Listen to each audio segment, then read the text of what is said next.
Your organisation says that at least 500,000 children have been pushed out of their homes in Ukraine so far.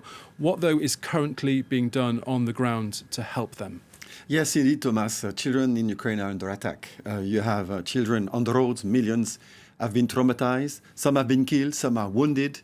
So it's a conflict that is affecting primarily children and their mothers. And you could see a lot of these children on the road, more and more are to come.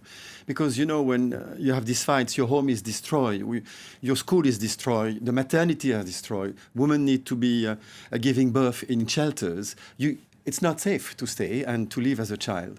So this is a conflict that puts children under attack. And UNICEF has been working for 25 years in Ukraine. So we have a whole network of partners that we are working with around immunization, providing water, providing medical supplies. As a matter of fact, now we are furnishing, distributing medical supplies to 100 hospitals yesterday, today, and tomorrow in Ukraine, even in affected part in terms of the bombing. We still have some colleagues working there. And because we have had this partnership with the Ministry of Health, the Ministry of Education, the municipalities and local partners, we can still work. UNICEF was there before, will be there during the conflict, and certainly after, to support the children of Ukraine.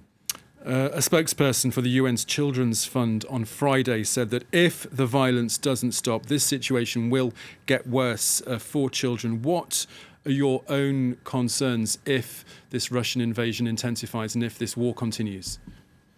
Millions of children on the road with their parents in dire circumstances. I mean, we need to provide access to water, but certainly addressing the trauma of these children is the most important. Or you have an entire generation of children lost because of this trauma that they would have experienced during this conflict. Since this invasion began, do you have any particular stories or case studies about the situation of children that you'd perhaps like to share with us? I mean, many stories in the sense that you see families, helping one another. You see nurses delivering, giving birth in shelters, not leaving.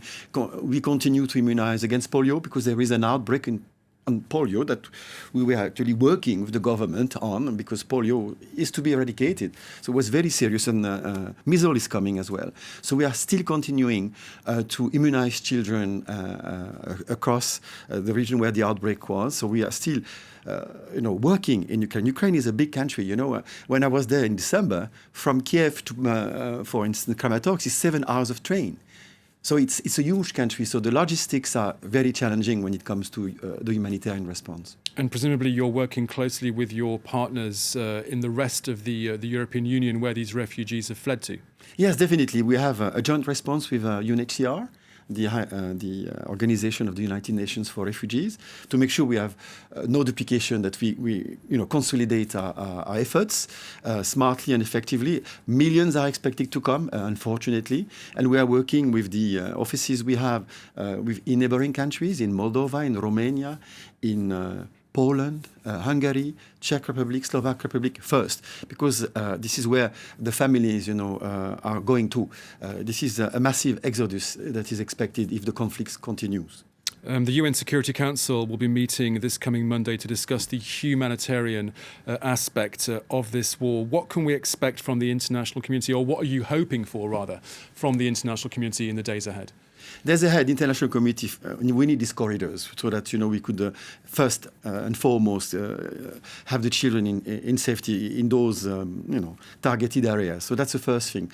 The second thing is really please show your solidarity as you have been doing around children. We have seen so many demonstrations in all countries in the world in solidarity for these children that are under the bombs, because this is not acceptable. This is 21st century. This is Europe.